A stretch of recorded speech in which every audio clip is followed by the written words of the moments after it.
Hey everyone, welcome to another episode of Archie's Briefings. I'm your host, Arshel Branch, and today, you guys, we are going to talk about Trump trying to kill the income tax. Why I love this. Oh my goodness, didn't see it coming. I don't know if this is actually going to happen. Kind of love it as someone who has studied the history of our monetary system and looked at where our money comes from, how it all began. I tell you, I just never thought the day would actually come where we would even be considering getting rid of the federal income tax. So the fact that it's even part of the conversation is kind of amazing. So that's what we're going to talk about today, you guys. But before we go ahead and do that, I want you to take the time to subscribe to the channel if you haven't already. Hit that notification bell so that you never miss an episode. So let's go ahead, you guys. Let's talk about Trump killing the income tax, shall we? There is something that has been on my heart that I did want to discuss. Discipline is a huge part of being productive, being lucrative. I am not for anything that goes against true productivity, true sovereignty of the individual. The choices that we make are what's going to be up for judgment. All right, you guys. So as I said in the open, we are going to talk about Trump trying to kill the federal income tax. And what I loved about what he did, what the president did, what President Trump did, he had this conversation or a speech, if you will, when he went to speak to the House GOP in Florida, where he talked about his economic plan, tariffs. What I loved about the speech is that he actually used historical references as to when America was at its richest time, when President McKinley utilized tariffs to grow the economy. They were bringing in so much money, which other presidents that came after McKinley were actually able to do amazing things because they raked in so much money, and that this was something that happened in the 1800s, late 1800s.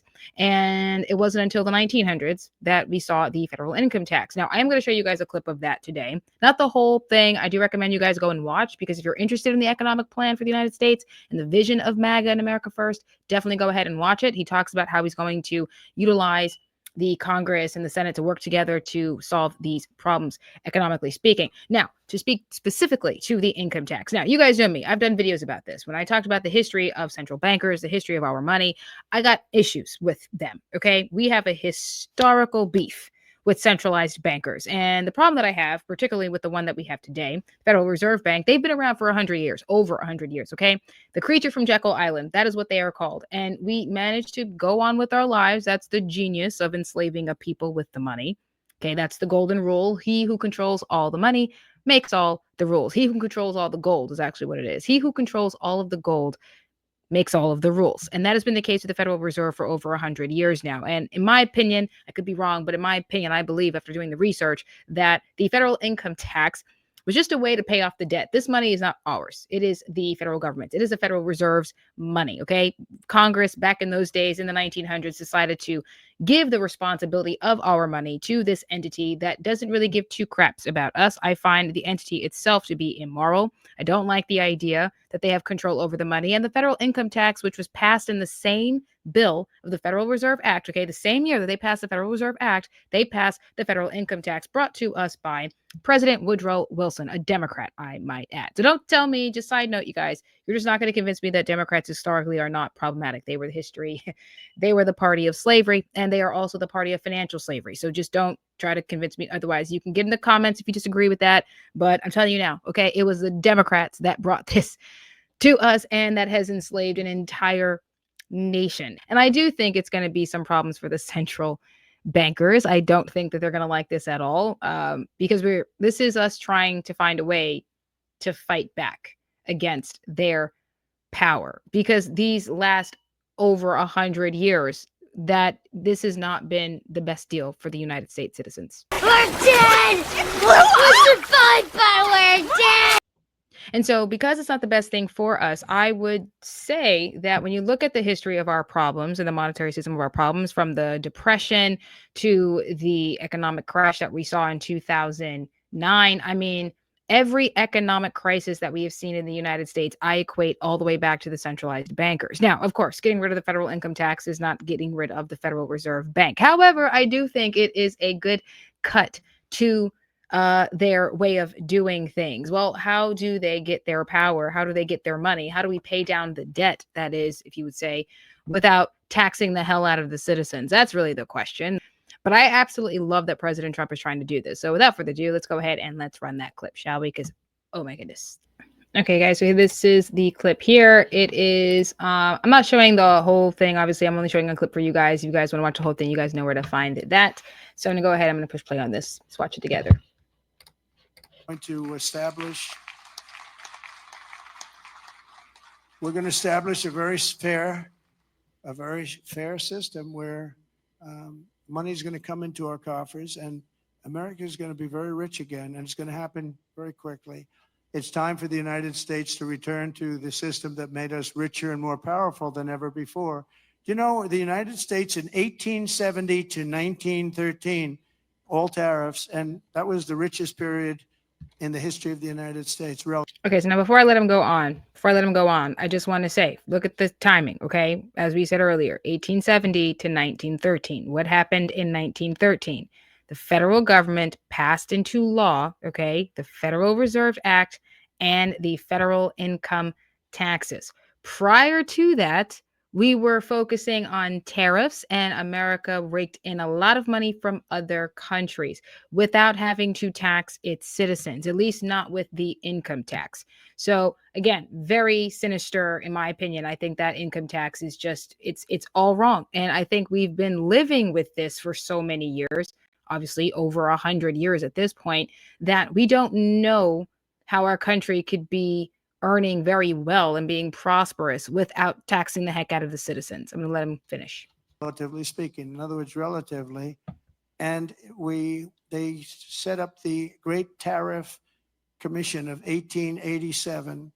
And this commission had one function: what to do with all the money that we took in. It was so enormous that they had no idea. It was a blue ribbon committee. It was set up 1887. And what to do with all of the money that we had. And again, Teddy Roosevelt was a beneficiary because when McKinley was killed, he took over this vast sum of money and he did all of those national parks and all of the other things. And I'm not knocking him, but he was given a vast amount of money. And that was all made through tariffs. We had no income tax. The income tax came in 1913. As I said in my speech last week, instead of taxing our citizens to enrich foreign nations, we should be tariffing and taxing foreign nations to enrich our citizens. Exactly. Does that make sense? Yeah, it absolutely makes sense that you tax the rest of the world and not us. Like maybe don't tax the citizens. So don't come for our hard-earned money. I mean, that would just make some sense there. But then he did notice, you guys, as I said earlier, he does go into the history of our economic situation from not just early last century, not just early 20th century, but also in the late 1800s as well. Okay. You are able to enrich the country by putting tariffs, by putting out taxes everywhere else. And that takes us to the External Revenue Services, the ERS, rather than the IRS. You know, in his speech, he goes on to talk about his economic plan. But remember, at the inauguration, he was talking about how he wanted to do something about the External Revenue Services. And so if we have that, does it mean that we have to keep the IRS? I don't think people are approaching this circumstance the way that I'm approaching this, right? Like, not only would it keep more money in my pocket, yes, but I also believe this is going to be an incredible hit against the very entity, the Federal Reserve, the central bankers, who, in my opinion, is to blame for every economic disaster that this country has seen. Well, it sounds like it's all your fault. And it's kind of insane to me because, you know, over these last few days, because of the deportations of these illegals, for example, we've heard a lot of Democrats say, oh, he's going to put tariffs on Colombia for not accepting these immigrants. And, you know, people are going to ask, like, okay, so what does the immigrant have to do with the income tax? Let me tell you what has something to do with it, because it's not so much about the tax as it is about the tariffs against Colombia. Oh, well, the coffee is going to go up even higher. Flowers are going to be more expensive, and Valentine's Day is right around the corner. Number one, your priorities are really warped. If you're prioritizing coffee and flowers over the safety of your fellow citizen, that's just incredibly selfish. I love coffee. Okay, I'll drink 4 cups a day in the morning, and I might even have one at 7 o'clock at night and still manage to get myself to sleep. It's amazing. Love coffee, but I'm willing to spend the extra buck if it means keeping America safe. That's the first thing about the priority about these lefties. Ridiculous. Secondly, they're getting offended by a very tool that made our country rich in the late 1800s. We're talking 1887, people, okay? So we're talking 2 decades after the end of the Civil War, okay? We're talking about Black owners, Black business owners. We're talking about people who were getting wealthier, okay? Especially in the North. Black Americans were building businesses. You had Irish Americans doing very well. Italians were coming in as well. People were doing incredibly well, okay? Because we were taxing and putting tariffs everywhere else and not on the citizens, okay? We were free to build, to grow, to earn a living, and to do very well with our lives without having to worry about the IRS knocking on the door because I didn't send you my W-2s or my 1099s. It's kind of outrageous. If you're going to be pissed about the very thing that made our country rich, but then want to increase taxes because you want to save the planet, your ideas are absolutely warped. And that does nothing for the citizens. Absolutely nothing for us. It's a smell of bullshit.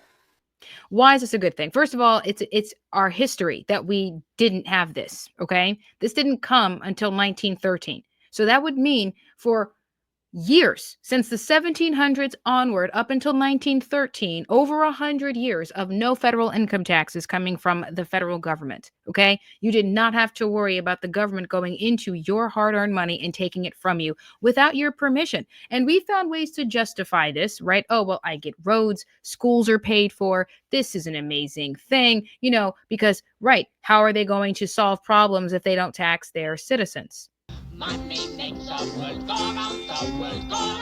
And so this is just going to be an incredible thing to do. So now, as I said, you guys, I don't have any more clips for you. That was just a big thing for me. I was very excited when I saw that he said this at the GOP. You could call it a convention, if you will, at the speech that he gave. I was very happy with this. I love his economic plan. I'm excited to see what happens with the ERS. Does he abolish the IRS? Does he get rid of the federal income tax? How are the other branches of government going to respond to this? Do I believe that this is actually going to happen? Because that's really what this comes down to. I love the idea of getting rid of the federal income tax. Considering that it is a policy that has been on the books for over 100 years, considering it has been part of the ways that the central bankers have control over our lives, over our money, do I think it's going to be that easy? And considering that there is a lot of financial lobbyists, I would say, there's a lot of financial interest that I believe some of the politicians have, right? They have the bankers in their pockets, or the bankers have them in their pockets. They push legislation to make it work for them. This is not going to be an easy battle. I do believe that we're going to see some confrontation with the centralized bank. I do believe that. Because again, this was passed in the same year that the central bank came to the United States. Okay. It's not the only time. Again, got to do the reading, got to do the research. I've talked about this in previous episodes. The Federal Reserve Bank, along with the federal income tax, was an entity that was signed into law by a Democrat president. I do have to put the emphasis on that because it certainly wasn't a Republican. It wasn't a conservative that said, yeah, sure, let's just take the money from the people. Let's loan money out to the citizens that don't belong to them, putting them into debt that we have absolutely no control over. This is outrageous. No sane conservative would say, yeah, let's do that. And so this is a way, in my opinion, on how we start taking back ownership, because he who controls all the gold makes all the rules. You guys in the comment sections and let me know what you think about Trump trying to get rid of the federal income tax, if you think it's going to happen at all. Because to be honest, I would love for it to happen. I don't know if it's going to happen because of who the adversary is. Centralized bankers don't just take these hits lightly. I believe that they are responsible for every economic crisis that we have seen, and they do create problems for countries and governments and the people if they don't get what they want. So let me know what you think, if you think this is something that's actually going to happen. And you guys can follow me on TikTok and Instagram at Archie Financial. Oh my goodness, this is going to be fun to watch. Fun to watch. Very excited. Very excited. Let's go ahead and let's keep our eye on the ball. Let's keep our eye on this. This looks good to me. So again, thank you all for watching. God bless. Good night and Kepler.